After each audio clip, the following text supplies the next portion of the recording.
Et bonjour les amis turfistes, c'est Simon, j'espère que vous allez bien, que vous êtes bien installés et que vous êtes connotés les infos, les tuyaux pour ce samedi, un quintet avec base Choco Tocard du jour et la sélection complète bien évidemment, mais comme tous les jours on étudie tous les partants auparavant. N'oubliez pas le petit pouce sur la vidéo, ça me ferait très plaisir, hein. Merci à ceux qui le mettent, vous êtes les meilleurs. Allez, on étudie cette épreuve intéressante, mais assez ouverte, hein, avec 16 partants en handicap. Euh, voilà, il va y avoir du sport, j'ai envie de dire. Nous sommes à Clairefontaine et on ouvre la saison. Évidemment, Clairefontaine-Deauville, à Deauville, et donc sur l'hippodrome de la Touque pour ce qui sera demain. Mais aujourd'hui, c'est l'hippodrome de Clairefontaine, à Deauville, qui est le théâtre de nos rêves, les amis, dans le prix de la Côte de Nacre 2025, rebaptisé prix de la Reine à Expérience aujourd'hui. Réunion à course 3 à 15h15. Bon, voilà, pour simplifier. Nos 16 partants sont âgés de 4 ans et plus et ils vont en découdre ce samedi sur 1800 mètres. Et je suis parti sur un terrain bon souple. Donc sachez-le, notez-le tout de suite. Première grosse info, voilà, comme d'habitude, hein, dans ces cas-là, si le terrain venait à être lourd suite à une averse sur la, sur la côte d'Opale, comme il peut y en arriver des fois, bon, bah, on jette à la poubelle, hein, les amis. Bah, c'est comme ça, hein, beaucoup de travail, et parfois pas toujours récompensé, mais voilà, si le terrain est bon souple, je pense avoir quelques chevaux recommandables. Bon, allez, sans plus tarder, on attaque cette étude, chers amis, avec Lord of War, qui n'a pas convaincu récemment. Il a tiré une corde 16 très peu enviable au départ ce samedi, vu sa stratégie de course généralement offensive. Alors, Christophe Soumillon va-t-il tenter de prendre tête et corde malgré cela? En tout cas, s'il choisit l'option offensive que préfère un Lord of War, bah, il faudra un peu de chance pour qu'il n'y ait pas trop de chevaux qui l'embêtent à la corde en voulant garder la tête, hein. Sinon, il risque de se retrouver troisième épaisseur néo vent tout le temps, ce qui serait à mon avis à ce poids rédhibitoire. Bon, c'est vrai qu'en théorie, il garde son mot à dire à ce niveau, surtout si le terrain est bon, en théorie. En tout cas, en pratique, les conditions du jour ne me semblent pas super favorables, c'est mon avis. On passe donc au dollar index qui a progressé sur sa rentrée selon Michael Serror, son coach. Et il apprécierait particulièrement une piste assouplie. Bon, bah, vous l'avez compris, je suis parti sur une bonne piste aujourd'hui, donc je ne le retiens pas. Elle peut toutefois bien faire, hein, si la pluie est plus soutenue que prévu.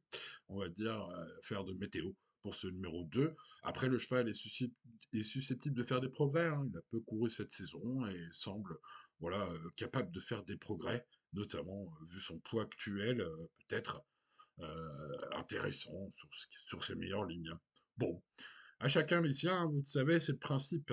Bon, sous la neige, le numéro 3 fut très décevant, puisqu'il venait comme pour gagner la dernière fois, après avoir fini vite mais trop tard le coup d'avant. Et puis, bah, il a coincé pour finir. J'ai l'explication, les amis, j'ai l'explication. Il a perdu un fer à 200 mètres de l'arrivée. Bah voilà, tout simplement. C'est pour ça qu'il n'a pas donné le petit coup de rein nécessaire pour finir et venir gagner, ou venir en tout cas jouer le podium ce jour-là, aller revoir à la course, les amis, si vous le souhaitez. En tout cas, pour moi, il est compétitif. Alors, avec ce genre d'attentiste, hein, attention, les amis, hein, il faut que ça se passe bien, il faut un bon parcours. Maintenant, vous aurez compris que je vous recommande sous la neige assez chaudement, hein, ce numéro 3, en espérant un bon parcours, hein. Le numéro 4 est offensif et muni de la corde 1 aujourd'hui. Ce Harry Way reste fiable et régulier dans les quintés plus, on l'a vu lors de ses dernières sorties. Toutes ses dernières sorties sont bonnes. Maxime Guyon, voilà, s'il applique la stratégie préférée d'Harry et d'aller devant, je pense qu'il va garder au moins une place en ce numéro 4. Allez, on passe au numéro 5, Have Dancer, depuis qu'il a devancé facilement Harry en mars, ce qui lui donne une toute première chance aujourd'hui. Have Dancer a très mal couru, ce qui lui donne une mauvaise chance aujourd'hui. Bon, donc si vous le jugez sur sa deuxième place, bah, que vous voyez là dans ses performances, cette deuxième place était donc magnifique, hein, devant Riway assez largement, hein, voilà, sa meilleure ligne de l'année, bah, vous allez jouer ce numéro 5. Si vous le jugez sur ses trois ultimes sorties toutes mauvaises, bah, vous n'allez pas le jouer. Donc bah, tout ou rien, ce numéro 5 à mon avis. Allez, on passe au numéro 6 Aquila Volante, qui monte de catégorie après un joli succès à Longchamp. Bon, pénalisé sans décharge cette fois, un poulain de 4 ans, hein, par Clean Eagles, qui possède moins de marge, hein, mais je le vois toujours compétitif pour choper une petite place sur sa forme, allez, pour spéculer, pour ceux qui voudront des grosses cotes. Pourquoi pas? Ça fait partie des petits regrets. Allez, on passe à un cheval que je n'ai pas gardé car sa victoire en handicap à Nancy ne m'a pas convaincu. D'ailleurs, depuis, c'est moins bien. Il s'agit du numéro 7, vous l'avez compris, les parts. C'est un Jess Paris, Paris ne vise qu'une petite place. Je pense qu'il a raison, hein, j'en ai préféré d'autres, ce numéro 7. Même si aujourd'hui, évidemment, il revient dans les handicaps, mais bon, ces trois courses récentes, hein, sachez-le, étaient à réclamer. Bon, voilà, j'en préfère d'autres sans trop de regrets. On passe donc au numéro 8, True Tedesco, qui est mal parti, comme parfois, hein. Donc, les carottes étaient cuites après 50 mètres la dernière fois. C'est terrible, hein, avec les chevaux, les amis, c'est la vie, hein, c'est comme ça. Bon, en forme, il peut se racheter si tout se passe bien cette fois. Voilà, rachat possible, comme on dit, sur ce qu'il a fait de mieux cette année, en tout cas. C'est très possible. Ce numéro 8, maintenant, voilà, il faut qu'il démarre bien. Allez, on passe au 9, Damas Blade, qui reste sur 12 succès. Ce sera plus dur, hein, en 36. Là, vraiment, il n'a jamais été à cette valeur. Voilà, sa forme est étincelante, les amis. Et sa ligne, avec un certain Treatwood, qui a gagné un quintet auparavant, est intéressante aussi. Donc, je ne vais pas le rayer, je lui mets la moyenne, mais je l'ai pas retenu dans mon prono. Continuons avec Dorian, le numéro 10, qui revient bien et peut tout à fait surprendre. Je trouve que l'engagement est bon, il arrive au bon moment. D'ailleurs, Gérald Mossé l'a supplémenté. C'est un Hongre de 6 ans qui retrouve Michael Barcelona et un parcours sur lequel il a déjà gagné une listed il y a 2 ans. C'est donc lui le meilleur cheval de la course, les amis. Il a le meilleur titre. Et en plus sur le parcours du jour.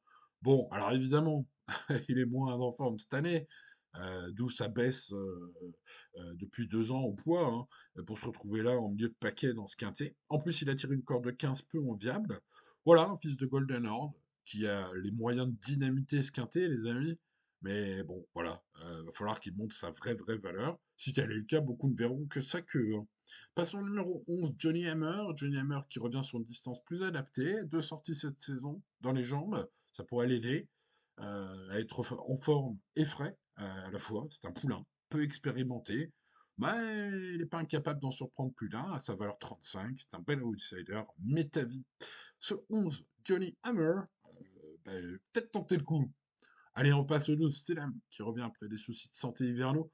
C'est un travail du matin satisfaisant qui fait dire à son entraîneur Mario Baratti euh, de le retenir dans une combinaison. C'est ce qu'il pense et c'est ce qu'il dit sur Génie. Donc bah, je vous le dis, vu que je l'ai lu. Sa ligne de sa victoire récente, c'est pas terrible, donc je l'ai pas gardé. Retenir ou non cette pouliche de grande naissance, qui fait l'objet de la confiance de Mario Baratti et qui est pilotée par Christian De Muro, est une affaire d'impression personnelle. Moi, je n'ai préféré d'autres. Allez, on passe au 13, Princesse Zizou, malgré une cote incroyablement basse la dernière fois, hein, c'est fou. Bah, rien du tout, hein, voilà, en queue de peloton, et voilà. Bon, il paraît que c'est mieux le matin, selon Caroline Bertin, hein, dont j'ai pu lire l'interview sur Equidia. Bon, je demande pour ma part à être rassuré. Sur ce numéro 13, je ne l'ai pas gardé. On passe donc au numéro 14, Gold Player, qui reste sur une bonne sortie, retrouve des conditions favorables, qui est baissé d'une livre sur l'échelle du handicapeur, et qui peut accrocher une place. Le parcours est favorable. En tout cas, c'est loin d'être un interdit, à mon avis. Ça pourrait être la cote incroyable de ce quintet. L'écurie est plutôt en forme. Tony Grastus avait brisé l'écart dans les quintets il y a quelques jours. Quelques semaines maintenant, une paire de semaines. Donc bah voilà, si vous cherchez l'outsider incroyable de ce quintet, vous vous laisserez peut-être séduire par ce numéro 14. On passe au 15, Cazares, j'aime bien hein, ce 15 qui revient bien, il adore cette piste, il y a un vaincu en 2 sorties, l'aptitude est donc évidemment avérée, plus qu'avérée même, sûr, hein. Voilà, sa forme est douteuse par contre, mais il a désormais 2 courses dans les jambes cette saison et une valeur intéressante en bas de tableau. Je rachète ce 15. Et puis on va se méfier du 16 Alfred, très bien placé en bas du tableau, justement. Euh, en chute libre au poids, hein, par rapport à sa dernière année de compète. Il a montré du mieux ici, c'était le 11 juillet dernier, sur cette piste de Clairefontaine. Il est bien placé ici. Je pense qu'il peut créer la surprise s'il bénéficie d'un bon parcours. Bon, comme beaucoup aujourd'hui, vous l'aurez compris. Mais voilà, il fait partie des chevaux que je vais retenir et vous l'avez vu, il y a pas mal de belles cotes que j'ai retenues dans mon prono. On va le voir en détail, bien sûr. Alors tout d'abord, on commence par mon cheval préféré. Il s'agit de Sous la neige, qui évidemment, à mon avis, c'est mon avis. Allez revoir la course si vous voulez évidemment vérifier tout ça, les amis. Vous êtes très nombreux à aimer vérifier tout ça, hein. Ça fait 13 ans que je donne les infos. Mais il y en a toujours qui, ah, je vais aller vérifier quand même. Bon, après, c'est bien, hein, il faut, hein, les amis. Déjà, bah, parce que je peux me tromper des fois hein, dans mes infos, bien sûr, même si évidemment, ça fait quelques heures là que j'étudie ce quintet, faut que ça limite un peu les chances, mais ça peut arriver. Et puis ça reste le plaisir du turf, les amis, hein, de vérifier, de vérifier.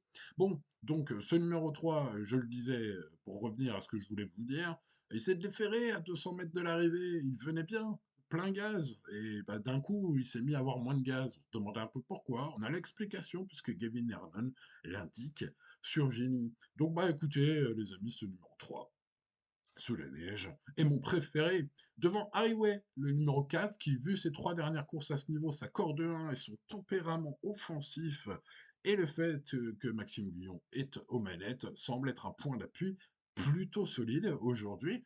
Même si la piste est souvent propice aux attentistes, voilà, ce samedi elle devrait être bonne, bonne souple. Alors à vérifier avec le terrain, hein, les amis, ça évidemment vous le savez, hein, la météo, voilà, se trompe un jour sur deux, donc c'est pas facile. Mais bon, voilà, je suis parti sur un bon terrain, une corde 1 pour ce numéro 4, bref, ça devrait aller loin, c'est mon avis.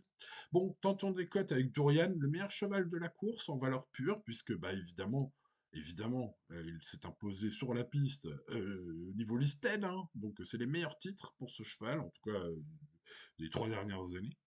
Donc, bah, du coup, voilà, est-ce qu'il va montrer sa vraie forme?